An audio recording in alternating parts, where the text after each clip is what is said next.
Hello dear student. So today we discuss on exercise 3.3, but before that we discuss about algebraic method. We already know about the method, the solution of the linear pair of linear equations. There are two methods to solve the pair of linear equations. Number one graphical method, number two algebraical method. तो बच्चों हमने पढ़ा था कि किसी भी pair of linear equation को solve करने के दो मेथड होते हैं, एक होता है ग्राफिकली और दूसरा होता है अलजेब्रिकली। ग्राफिकल मेथड हम इससे पहले डिस्कस कर चुके हैं, ठीक हो गया बच्चों। और एक चीज हमने और पढ़ी थी, condition of consistency, inconsistency and dependency. Clear बच्चों? और डिपेंडेंसी भी किसके अंदर आया? कंसिस्टेंसी के अंदर आया। क्लियर? और a1 upon a2 does not equals to b1 upon b2, ये मेन कंडीशन होती है दो लाइन जब एक दूसरे को इंटरसेक्ट करती हैं। क्लियर? मेन कंडीशन ये है, पहले के दो बराबर नहीं होनी चाहिए। क्लियर? और हमने पढ़ा था कि ये भी हम इसको कह सकते हैं a1 upon a2 does not equals to b1 upon b2 does not equals to c1 upon c2। Clear बच्चों? हमने ये सारी चीजें डिस्कस कर ली थी। अब हम आज पढ़ने जा रहे हैं अलजेब्रिक मेथड। तो बच्चों ग्राफिकल मेथड डिस्कस करने के बाद आज अलजेब्रिक मेथड पढ़ते हैं। अलजेब्रिक मेथड क्या होती है? किसी भी पेयर ऑफ लीनियर इक्वेशन को सॉल्व करने की अलजेब्रिक मेथड तीन पार्ट में डिवाइड होती है।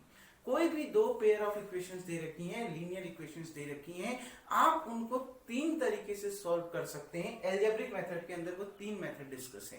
पहला है सब्स्टिट्यूशन मेथड, दूसरा है एलिमिनेशन मेथड और तीसरा है बच्चों क्रॉस मल्टीप्लिकेशन मेथड। हम तीनों करके एक एक करके तीनों मेथड के बारे में डिस्कस करेंगे, लेकिन जो आज की वीडियो है वो बच्चों हम डिस्कस करने जा रहे हैं सब्स्टिट्यूशन मेथड पर। Clear? Linear pair of equation, pair of linear equations को सॉल्व करने की दो मेथड, ग्राफिकली और दूसरा अलजेब्रिकली। क्लियर? अलजेब्रिक मेथड के अंदर तीन method, substitution, elimination, cross multiplication method. Clear? आज हम पढ़ने जाएंगे बच्चों सब्स्टिट्यूशन मेथड। क्लियर? अब हम स्टार्ट करते हैं सब्स्टिट्यूशन मेथड को। सब्स्टिट्यूशन मेथड में क्या होता है बच्चों, स्टेप आप समझिए, मैं आपको थ्योरेटिकली समझाता हूं पहले, फिर हम डायरेक्ट एक्सरसाइज 3.3 में जाएंगे और क्वेश्चन को सॉल्व करेंगे। क्लियर? देखो बच्चों क्या होता है, दो लीनियर पेयर ऑफ इक्वेशन दी रहेंगी, मतलब दो इक्वेशंस होंगी आपकी, कुछ भी हो सकती है, लीनियर इक्वेशन होंगी। x plus 2y equals to 9, दूसरी हो सकती है 2x plus 3y equals to 10। दो linear pair of linear equations आपको दी रहेंगी, दो लीनियर इक्वेशंस आपको दी रहेंगी। क्लियर? अब क्या करना है, सब्स्टिट्यूशन मतलब हिंदी में इसका मतलब होता है प्रतिस्थापन। क्या होता है बच्चों? प्रतिस्थापन। देखो क्या होता है इसमें, इसका स्टेप क्या कहता है कि किसी भी एक लीनियर इक्वेशन को उठाओ, इन दोनों में से कोई भी एक लीनियर इक्वेशन चूज करो, उसमें से किसी एक वेरिएबल की वैल्यू निकाल लो। जैसे मैंने फर्स्ट इक्वेशन से x की वैल्यू निकाल ली। वेरिएबल क्या होते हैं? x और y, किसी भी एक वेरिएबल को निकाल लो। जैसे ये देखिए x इक्वल्स टू, ये प्लस में है, उधर जाके माइनस में, कितना आ जाएगा? 9 माइनस 2y। क्लियर? तो किसी भी एक लीनियर, दोनों में से किसी भी एक लीनियर इक्वेशंस को लो और उसमें से एक वेरिएबल की वैल्यू निकाल लो, और उस वेरिएबल की वैल्यू दूसरे वेरिएबल पर डिपेंड होगा। देखो x की वैल्यू y पे डिपेंड है ना। क्लियर? और फिर क्या करना है, इस वैल्यू को उठा के दूसरी लीनियर इक्वेशन में रख दो। ये मैंने फर्स्ट से x की वैल्यू निकाली और इसको उठा के हम कहां रख देंगे? सेकेंड लीनियर इक्वेशन में रख देंगे। देन इसको सॉल्व करके x और y की वैल्यू निकालेंगे, वही आपका सॉल्यूशन होगा सब्स्टिट्यूशन मेथड से, प्रतिस्थापन विधि से। क्लियर बच्चों? सब्स्टिट्यूशन का मतलब है एक इक्वेशन की वैल्यू को, एक इक्वेशन से किसी वेरिएबल की वैल्यू को निकालकर दूसरे इक्वेशन में पुट कर देना, एक को दूसरी जगह में रख देना है, एक इक्वेशन को दूसरी इक्वेशन में रख देना है, सॉल्व कर देना है, वही होती है सब्स्टिट्यूशन मेथड। सब्स्टिट्यूशन मेथड समझ में आ गया बच्चों? देखिए फर्स्ट इक्वेशन से हमने एक वेरिएबल x निकाल लिया, उठा के कहां रख देंगे? सेकेंड इक्वेशन में रख देंगे और y और x दोनों की वैल्यू निकाल लेंगे, वही होगा सब्स्टिट्यूशन मेथड से आपका सॉल्यूशन। अब ग्राफिकल मेथड का यूज नहीं करना है। क्लियर बच्चों? आगे बढ़ते हैं। देखिए बच्चों, अब हम पढ़ते हैं सब्स्टिट्यूशन मेथड को। हम पढ़ने जा रहे हैं कौन सी मेथड? Substitution method. अब मैं इस मेथड को डायरेक्ट एक्सरसाइज 3.3 में डिस्कस करूंगा बच्चों। 3.3 के क्वेश्चन नंबर 1 को स्टार्ट करते हैं। उसके जितने पार्ट्स पॉसिबल हो सकते हैं सारे पार्ट्स को बनाने की कोशिश करते हैं, देन आपको सब्स्टिट्यूशन मेथड को समझाने की मैं कोशिश करूंगा। डायरेक्ट एक्सरसाइज से स्टार्ट करते हैं बच्चों। तो पहला क्वेश्चन स्टार्ट करते हैं। देखो क्या कह रहा है कि दिए गए linear pair of linear equation को सब्स्टिट्यूशन मेथड से सॉल्व करिए। पहली इक्वेशन है बच्चों x plus Y equals to 14 और x minus Y equals to 4। आपने इस linear pair of linear equation को किससे सॉल्व करना है बच्चों? कौन सी मेथड से सॉल्व करना है? सब्स्टिट्यूशन मेथड से, प्रतिस्थापन विधि से। तो देखो करना क्या होता है बच्चों, कोई भी जहां से आपको इजी लग रहा है ना वहां से उठाओ। आप ऐसा नहीं है कि मैं कह रहा हूं कि इक्वेशन 1 से ही लो, इक्वेशन 2 से भी ले सकते हो। इक्वेशन 1 या 2 में से किसी एक वेरिएबल की वैल्यू निकाल लो और उसको दूसरी लीनियर इक्वेशन में रख दो और उसको सॉल्व कर लो, वही इसका क्या होगा? आंसर होगा। स्टेप बाय स्टेप समझिए बच्चों। जैसे फ्रॉम इक्वेशन 2, देखो मैं इक्वेशन 2 से देख रहा हूं क्योंकि यहां से निकालना इजी है। मैंने क्या कर दिया, ये माइनस वाई को उधर ले गया। क्लियर? देखो x ये माइनस वाई में उधर ले गया, ये माइनस में है, इक्वल टू के उधर जाके प्लस में कितना आ जाएगा? x equals to 4 plus Y. इसको मैं मान लेता हूं इक्वेशन नंबर 3। अब जो निकल के आ गया इसको हम क्या मान लेंगे? Equation number 3। मैंने क्या कहा, किसी भी एक लीनियर इक्वेशन से किसी एक वेरिएबल की वैल्यू निकाल लो और उस वैल्यू को कहां पुट कर दो? दूसरी लीनियर इक्वेशन में पुट कर दो। क्लियर? तो अब आप इस वैल्यू को कहां पुट कर दोगे? इक्वेशन नंबर 1 पर। Put x equals to 4 plus Y, क्योंकि x की वैल्यू 4 प्लस वाई है, इन इक्वेशन 1। क्योंकि मैंने सेकंड से निकाला था तो मैं कहां पुट करूंगा? फर्स्ट में पुट करूंगा। क्लियर? वी गेट, तो हमने इस वैल्यू को कहां रख दिया बच्चों? इक्वेशन 1 में रख दिया। तो इक्वेशन 1 में रख के देखिए क्या आ गया। x की जगह में 4 प्लस वाई रख दीजिए। x की जगह में 4 प्लस वाई प्लस कितना? y इक्वल्स टू कितना? 14। देखिए 4 प्लस वाई कितना बच्चों? 2y equals to 14। देखिए ये 4 प्लस में है ना, इक्वल टू के उधर जाके माइनस में, तो इधर क्या बच गया? 2y equals to 14। ये 4 प्लस में है, उधर जाके -4। That implies that 2y equals to 14 में से 4 घटाओ, कितना आ गया? 10। दैट इंप्लाइज दैट, देखिए बच्चों ये यहां 2 मल्टीप्लाई में है, इक्वल टू के उधर जाके डिवाइड में आ जाएगा। तो y इक्वल्स टू कितना आ गया? 10/2, यानी y इक्वल्स टू कितना आ गया? 5। y की वैल्यू निकल गई। क्लियर? अब आपने किसकी वैल्यू निकालनी है? x की वैल्यू भी निकालनी है। क्लियर हो गया? अब आपने किसकी वैल्यू निकालनी है? x की वैल्यू भी निकालनी है। क्लियर? तो अब आप इसको कहां पुट कर दो? जो आपने इक्वेशन 3 निकाल रखी है ना बच्चों, उसमें पुट कर दो। देखो 1 में भी रख सकते हो, 2 में भी रख सकते हो, 3 में भी रख सकते हो, किसी में भी रख दो, आपकी वैल्यू निकल जाएगी। मैं इक्वेशन 3 में रख देता हूं क्योंकि इक्वेशन 3 से x की वैल्यू डायरेक्ट निकल जाएगी, क्योंकि x इक्वल टू कितना है? 4 प्लस वाई। क्लियर? तो put y equals to 5 in equation 3। हमने y इक्वल्स टू 5 कहां रख दिया बच्चों? इक्वेशन नंबर 3 में रख दिया। क्लियर? तो y equals to 5 equation number 3 में रख दो, कितना आ जाएगा? x equals to 4 plus y की जगह में कितना रख दोगे? 5। तो 4 प्लस 5 कितना होता है बच्चों? 9। तो x की वैल्यू कितनी आ गई? 9 आ गई। क्लियर? x कितना निकल के आ गया बच्चों? 9 निकल के आ गया। तो देखिए x की वैल्यू 9 आ गई और y की वैल्यू 5 आ गई। यही आपने निकालना था। कोई भी linear pair of linear equation को जब आप सब्स्टिट्यूशन मेथड से सॉल्व करोगे तो बच्चों या तो इसका एक ही सॉल्यूशन होगा, ठीक, जैसे इस इक्वेशन का एक ही सॉल्यूशन आ रहा है। क्लियर है ना बच्चों? इससे अलावा सॉल्यूशन नहीं आएगा। या तो उसके मेनी सॉल्यूशन होंगे, वो कैसे पता चलेगा वो आगे क्वेश्चन में बताऊंगा। क्लियर? या तो उसके मेनी सॉल्यूशन होंगे या तो उसका कोई सॉल्यूशन नहीं होगा, वो भी मैं आपको आगे बताऊंगा। लेकिन अगर आपने चेक करना है कि आपका आंसर सही है, एक ही सॉल्यूशन आ रहा है, तो आप कैसे कर सकते हैं? वही कंडीशन a1/a2 b1/b2 c1/c2, अगर डज नॉट इक्वल है तो इंटरसेक्टिंग। क्लियर हो गया? मेन है a1/a2 और b1/b2 इंटरसेक्टिंग में। और अगर आपका क्या a1/a2 इक्वल टू b1/b2 है, does not equal to c1/c2 है, तो वो क्या हो गया? आपकी वो कंडीशन हो गई पैरेलल, मतलब नो सॉल्यूशन। अगर तीनों इक्वल है a1/a2 b1/b2 c1/c2, तीनों क्या आ गए? इक्वल आ गए, इसका मतलब है कोइंसाइड है, मेनी सॉल्यूशन। तो इसमें मैं देखो, लेकिन उसका यूज यहां नहीं करना है, बस मैं आपको समझा रहा हूं। अगर आंसर चेक करना है तो सब्स्टिट्यूशन मेथड में आप उसका यूज नहीं करेंगे। सब्स्टिट्यूशन मेथड में आप इसी तरीके से क्वेश्चन को सॉल्व करोगे और पता लगाओगे कि उसका एक सॉल्यूशन है या मेनी सॉल्यूशन है या कोई सॉल्यूशन नहीं है। इस इक्वेशन में देखो y और x की वैल्यू डायरेक्ट निकल गई, मतलब एक ही इसका सॉल्यूशन है। चेक भी कर सकते हो। 1 x का कोएफिशिएंट कितना है? 1, तो a1 1 हो गया। x का कोएफिशिएंट क्या है? 1, तो a2 क्या हो गया? 1 हो गया। देखो y का कोएफिशिएंट क्या है? 1, b1 कितना हो गया? 1, और y का कोएफिशिएंट कितना है? -1, यानी b2 कितना हो गया? -1। क्या ये दोनों बराबर है? नहीं है। तो ये लाइन कैसी लाइन है? इंटरसेक्टिंग लाइन है। तीसरा तो c1/c2 भी बराबर नहीं आ रहा, 14/4। क्लियर हो गया? तो ये आपकी कैसी लाइन है? इंटरसेक्टिंग लाइन है। इसका केवल कितने सॉल्यूशन होंगे? एक सॉल्यूशन, वो आपने निकाल दिया। सब्स्टिट्यूशन मेथड समझ में आई बच्चों?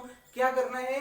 कोई भी एक लीनियर इक्वेशन को उठाओ, वहां से एक वेरिएबल की वैल्यू को लो और उसको कहां रख दो? दूसरी लीनियर इक्वेशन में रख दो, उसको सॉल्व कर लो, x और y की वैल्यू निकाल लो, वही आपका आंसर होगा। अब सेकंड पार्ट की ओर बढ़ते हैं। क्लियर? तो अब पार्ट सेकंड देखते हैं बच्चों। ठीक है, फर्स्ट क्वेश्चन पार्ट सेकंड है उसका। देख क्या दे रखा है? पहली linear equation s minus T equals to 3। Clear? दूसरी लीनियर इक्वेशन क्या दे रखी है? s/3 plus t/2 equals to 6। इन दोनों को हमने सब्स्टिट्यूशन मेथड से सॉल्व करना है।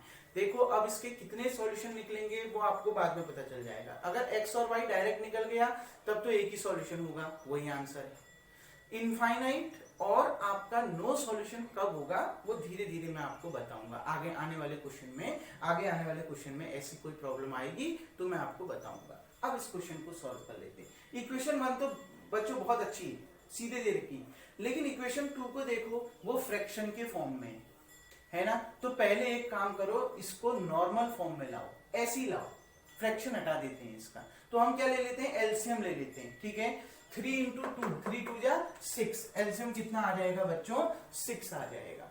तो 3 को जब आप 6 से डिवाइड करोगे, 3 2 जा 6, तो मतलब s को किससे मल्टीप्लाई करोगे? 2 से, या नॉर्मली क्रॉस मल्टीप्लाई कर दो, क्योंकि नीचे को आपने सीधे प्रोडक्ट कर दिया है ना, 3 2 जा 6, तो आप इसको क्या कर दो? क्रॉस मल्टीप्लाई, 2 को s से और 3 को t से। तो 2 इंटू एस कितना आ गया? 2s प्लस 3 इंटू टी कितना आ गया? 3t इक्वल्स टू कितना बच्चों? 6। That implies that 2s plus 3t, ये यहां अपॉन में है, इक्वल टू के उधर जब जाएगा तो मल्टीप्लाई में आ जाएगा, तो 6 इंटू 6 इंटू 6। क्लियर बच्चों? तो देखिए अब जो इक्वेशन 2 बन गई वो क्या बन गई? 2s plus 3t equals to 6 6 जा 36। इसको हम मान लेते हैं इक्वेशन नंबर 2। क्लियर बच्चों? इसको हमने क्या मान लिया? Equation number 2। क्लियर? अब आपने क्या करना है? देखो अब आपने वही किसी भी एक लीनियर इक्वेशन से किसी एक वेरिएबल की वैल्यू निकालनी है और दूसरी इक्वेशन में पुट कर देनी है। देखो वेरिएबल का काम कौन कर रहा है? s और t। और आसान कहां से निकालना है? जहां से आसान निकालना है वहां से निकालो। इक्वेशन 1 से इजीली निकल जाएगी ना, s की वैल्यू, t को उधर ही तो ले जाना है, बस। आ गई ना बात समझ में? तो फ्रॉम इक्वेशन 1 से देखो बच्चों, s इक्वल्स टू कितना? ये यहां माइनस में, इक्वल टू के उधर जाके प्लस में, तो कितना आ जाएगा? 3 प्लस t। इसको क्या मान लोगे? Equation number 3। क्लियर बच्चों? इसको हमने क्या मान लिया? Equation number 3। अब क्या करेंगे? देखो ये कहां से निकाला हमने? 1 से निकाला ना, तो इस वैल्यू को कहां पुट करोगे? इक्वेशन नंबर 2 में। समझ रहे हैं? सब्स्टिट्यूशन का मतलब, प्रतिस्थापन का मतलब, एक इक्वेशन से वैल्यू को निकालना है, दूसरी इक्वेशन में पुट करना है। ठीक, तो देखिए पुट इक्वेशन 3 या put s equals to 3 plus T in equation 2। इसको कहां रख दीजिए, इक्वेशन नंबर 2 में रख दीजिए। तो कितना आ जाएगा बच्चों 2, s की जगह में कितना आ गया 2 है, s है, s इतना है और मल्टीप्लाई में है तो क्या लग जाएगा ब्रैकेट, क्योंकि एक ही टर्म नहीं है, दो टर्म है और प्लस का साइन है बीच में। ठीक है ना बच्चों, s की जो वैल्यू है वो 3 प्लस टी है, तो 2 से जब आप मल्टीप्लाई करोगे क्या लगा दोगे ब्रैकेट, क्योंकि डिस्ट्रीब्यूटिव प्रॉपर्टी लगेगी। तो देखिए 2 इंटू 3 प्लस टी प्लस कितना 3t इक्वल्स टू कितना 36। देखो बच्चों अंदर गया 2 3 जा 6, 2 इंटू टी कितना 2t, क्योंकि 2 डिस्ट्रीब्यूट होगा 3 के साथ भी जाएगा और t के साथ भी जाएगा। अब प्लस कितना, ये अलग टर्म है तो प्लस कितना 3t इक्वल्स टू कितना 36। 6 प्लस 2t प्लस 3t कितना आ गया 5t इक्वल्स टू 36।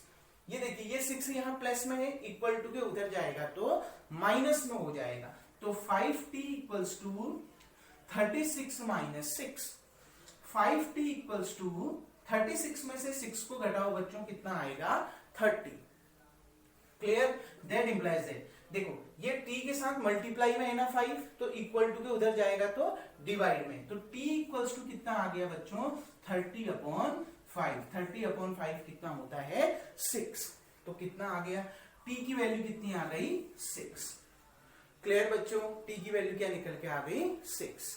ठीक, अब आगे देखो, अब कहां रख दो, जो आपने ये इसको निकाला है 3 इसमें रख दो। क्यों, क्योंकि इसमें अगर t की वैल्यू रख दोगे तो डायरेक्ट किसकी वैल्यू निकल जाएगी, s की वैल्यू निकल जाएगी। तो put t equals to 6 in equation 3। पहले वाले में भी हमने ऐसे ही किया था, इसमें रखोगे तो डायरेक्ट निकल जाएगा, यहां से भी निकल जाएगा बच्चों, आप यहां भी रख सकते हो, ठीक है ना, वही आंसर आएगा। क्लियर, लेकिन यहां पर रख के डायरेक्ट आ जाएगा। क्लियर हो गया ना बच्चों, तो देखो t इक्वल्स टू 6 रख दीजिए, s equals to 3 plus 6, s equals to 6 plus 3 कितना 9, तो s की वैल्यू कितनी आ गई बच्चों 9।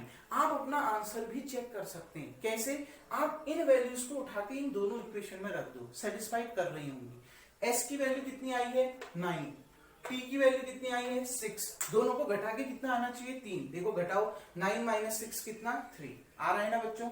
देखो इसको देखो इक्वेशन 2 जो मान लिया है, 2 इंटू एस, एस कितना है 9, 2 9 जा 18 प्लस 3 इंटू टी, टी कितना है 6, 3 6 जा 18, 18 में 18 जोड़ोगे कितना आएगा 36। तो बिल्कुल सेटिस्फाइड हो रही है, इसका मतलब है ये जो हमारा सॉल्यूशन है वो बिल्कुल सही है। तो ये आपका सब्स्टिट्यूशन मेथड से t और s की वैल्यू निकल गई।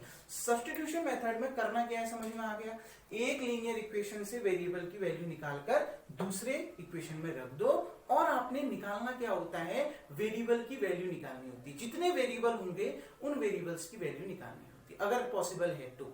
एक ही सॉल्यूशन है तो निकल जाएगा, एक इनफाइनाइट सॉल्यूशन है तो क्या क्वेरी आएगी अभी बताऊंगा, और अगर कोई सॉल्यूशन नहीं है तो क्या क्वेरी आएगी, तो इसको आगे डिस्कस करेंगे। तो आपने क्या निकालना है, s और t की वैल्यू निकल गई ना बच्चों। क्लियर है, आ गई ना बात समझ में। तो इस प्रकार ये सेकंड पार्ट भी आपका एंड होता है। अब बढ़ते हैं थर्ड पार्ट की ओर। 3.3 क्वेश्चन नंबर 1 पार्ट 3। ठीक है बच्चों, तो देखिए इसमें देखिए 3x minus Y equals to 3, 9x minus 3y equals to 9। इसको भी आपने सब्स्टिट्यूशन मेथड से सॉल्व करना है।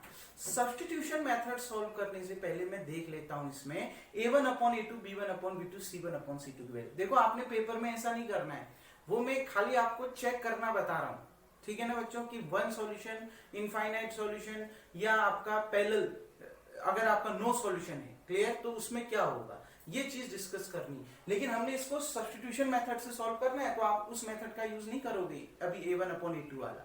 क्लियर बच्चों, इसको तो हम सब्स्टिट्यूशन से ही दिखाएंगे, मैं खाली आपको नॉर्मली चेक करके दिखा रहा हूं।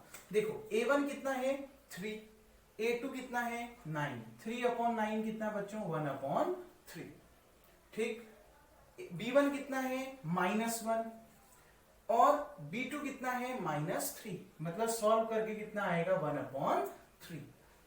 देखो c1 ये इधर आ गया, कितना आ गया -3, और c2 ये भी इधर आ गया, कितना आ गया -9। माइनस से माइनस कैंसिल, 3 1 जा 3, 3 3 जा 9।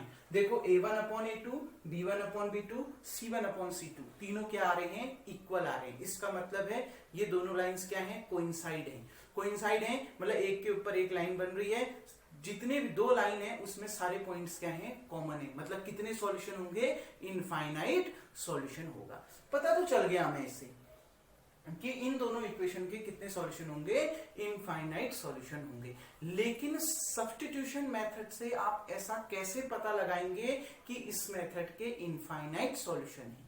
अब इसको देखते हैं। देखो बच्चों, इसको मिटा देता हूं, इसलिए पेपर में आपने इससे नहीं देखना है जो मैंने बताया a1 अपॉन a2, ये तो खाली नॉर्मली समझा रहा था। अब जैसे करना है अगर सब्स्टिट्यूशन मेथड आ गया तो ये देखिए, आप इक्वेशन 1 से, जिस इक्वेशन से आपको इजी लग रहा है, जिस वेरिएबल की वैल्यू, ऐसा नहीं कि x की वैल्यू, y भी निकाल सकते हो, जो आपको इजी निकल रहा है निकालना, उसको निकालो और दूसरी लीनियर इक्वेशन में पुट कर दो। देखिए फ्रॉम इक्वेशन 1, देखो y की वैल्यू निकालना आसान है ना, y की वैल्यू डायरेक्ट निकल जाएगी। कैसे निकलेगी, देखिए 3x, ये y उधर ले गया, यहां माइनस में है, उधर जाके प्लस में, इक्वल्स टू कितना, y प्लस 3, ये माइनस वाई उधर जाके क्या हो जाएगा, प्लस वाई। इसको मैं ऐसे भी लिख सकता हूं, एक ही बात है, कंफ्यूज मत होना, y प्लस 3, 3 प्लस वाई, एक ही बात है। क्लियर बच्चों। अब देखिए y की वैल्यू निकाल रहा हूं, तो ये 3 यहां प्लस में है ना, इक्वल टू के उधर आके माइनस में, तो क्या कितना हो जाएगा बच्चों, यहां पर कितना आ जाएगा, ये 3 इधर आके क्या, minus 3x minus 3 equals to y। Equation number क्या मान लिया, 3। ये 3 इधर आके क्या आ गया, माइनस, तो y की वैल्यू निकल गई 3x माइनस 3, तो इक्वेशन 3 आपकी आ गई। अब आप क्या करोगे, ये कहां से निकाला आपने, इक्वेशन 1 से, तो इसको कहां सब्स्टिट्यूट करोगे, इक्वेशन 2 पर। देखो उसी इक्वेशन में सब्स्टिट्यूट मत कर देना, दूसरी इक्वेशन में सब्स्टिट्यूट करोगे, रखो। आ गई ना बात समझ में। तो देखिए बच्चों, अब put y equals to 3x minus 3 in equation 2। इस वैल्यू को कहां रख दो, इक्वेशन 2 में रख दो। क्लियर। इस वैल्यू को आपने इक्वेशन 2 में रख देना है। देखो कितना आ गया, 9x माइनस 3, y की वैल्यू कितनी आई, इतनी आई ना, तो y की वैल्यू रख दो, कितनी, 3x माइनस 3 इक्वल्स टू कितना, 9। देखिए 9x माइनस 3, 3 जा 9x, माइनस माइनस प्लस 9, देखो माइनस है माइनस है, ध्यान रखो ब्रैकेट हटता है, बाहर से माइनस होगा तो ब्रैकेट के अंदर प्लस वाला माइनस, माइनस वाला प्लस, तो minus 3 into 3 minus 9x, minus 3 into minus 3 plus 9 equals to कितना बच्चों, 9। 9x में से 9x क्या हो गया, कैंसिल, कितना आ गया बच्चों, 9 इक्वल्स टू 9। मतलब वेरिएबल कैंसिल हो गए, वेरिएबल तो बचा ही नहीं, वेरिएबल तो बचा ही नहीं ना बच्चों, वेरिएबल निकला ही नहीं, और 9 9 के ही बराबर होता है और किसी के बराबर नहीं होता। इसका मतलब है इस इक्वेशन के, इस लीनियर पेयर इक्वेशंस के कितने सॉल्यूशन हैं, इनफाइनाइट सॉल्यूशन है। जब आपका वेरिएबल बचेगा ही नहीं, सॉल्व करते करते वेरिएबल कैंसिल हो जाए, केवल कांस्टेंट बच जाए, केवल क्या बच जाए, कांस्टेंट। और कांस्टेंट भी ऐसा बनना चाहिए जो सेटिस्फाइड हो, जैसे 9 इक्वल्स टू 9, बिल्कुल 9 9 के ही बराबर होता है, 10 इक्वल्स टू 10, 11 इक्वल्स टू 11। अगर ऐसी कंडीशन आ जाए तो आप क्या कहोगे, given pair of linear equation के कितने सॉल्यूशन हैं, इनफाइनाइट सॉल्यूशन हैं। क्लियर बच्चों, क्योंकि वेरिएबल बचा ही नहीं। अब वेरिएबल x ही नहीं निकला यहां से, तो यहां क्या पुट करोगे, इक्वेशन 3 में कुछ भी पुट नहीं करोगे। तो जब इनफाइनाइट सॉल्यूशन आएगा तो ध्यान रखना 9 इक्वल्स टू 9, 8 इक्वल्स टू 8, मतलब LHS इक्वल्स टू क्या हो जाएगा, RHS हो जाएगा, और वेरिएबल सारे क्या हो जाएंगे, कैंसिल हो जाएंगे। जब सॉल्व करोगे, जो वेरिएबल को सॉल्व कर रहे हो वो आपस में क्या हो जाएगा, कैंसिल हो जाएगा। क्लियर बच्चों। तो क्या लिख सकते हैं, it's mean the given pair of linear equation have infinite solution। और वो इनफाइनाइट सॉल्यूशन कहां से निकलेगा बच्चों, इक्वेशन नंबर 3, यानी y equals to 3x minus 3 से निकलेगा। मतलब आप इसमें x की जगह में 1 भी रख सकते हो, इनफाइनाइट सॉल्यूशन है तो कुछ भी रख सकते हो, x की जगह में 1 भी रख सकते हो, 2 भी रख सकते हो, 3 भी रख सकते हो, 4 भी रख सकते हो, क्योंकि एक कोई फिक्स वैल्यू नहीं आई है। और x की जो भी वैल्यू निकल रखोगे यहां से किसकी वैल्यू निकलती जाएगी, y की वैल्यू निकलती जाएगी। तो सॉल्यूशन क्या आ गया, y equals to 3x minus 3। ऐसा क्यों रखा, क्योंकि यही हमने निकाला था, y की वैल्यू निकाली थी। क्लियर बच्चों, अगर यहां से निकालते हैं तो यहां की वैल्यू रख देते हैं। आ रही है ना बात समझ, तो क्या आंसर आ जाएगा, y equals to 3x minus 3। इसी से वो इनफाइनाइट सॉल्यूशन निकलेंगे। क्लियर बच्चों, ध्यान से समझ जाना। अगर कभी ऐसा केस आ जाता है सॉल्व करते करते आपका वेरिएबल पूरा कैंसिल हो जाए, केवल कांस्टेंट बच जाए, और कांस्टेंट भी ऐसे बचना चाहिए कि LHS इक्वल्स टू RHS होना चाहिए। जैसे 9 इक्वल्स टू 9 है, 8 इक्वल्स टू 8 है, 10 इक्वल्स टू 10 है, तब आप क्या कहोगे, गिवन पेयर ऑफ इक्वेशन, क्योंकि वेरिएबल बचा ही नहीं, निकल नहीं सकती एक वैल्यू, इनफाइनाइट वैल्यू निकलेगी, और LHS इक्वल्स टू RHS है, इसका मतलब है ये जो given pair of linear equation है हैव इनफाइनाइट सॉल्यूशन। जो कहां से निकलेगा, जो आपने निकाला है equation 3, y equals to 3x minus 3 से निकलेगा। क्लियर बच्चों, देखिए अब यहां पर आप x की जगह में 1 रखो, 2 रखो, 0 रखो, -1 रखो, -2 रखोगे, सब y की वैल्यू निकलेगी, मगर x की कोई एक फिक्स वैल्यू नहीं निकलेगी। क्लियर बच्चों, तो यही आपका इसका सॉल्यूशन था। अब हम अगला जो पार्ट है इसी क्वेश्चन 1 का 4th पार्ट से जो क्वेश्चन बचे हैं वो अगली वीडियो में देखेंगे। तब तक के लिए थैंक यू।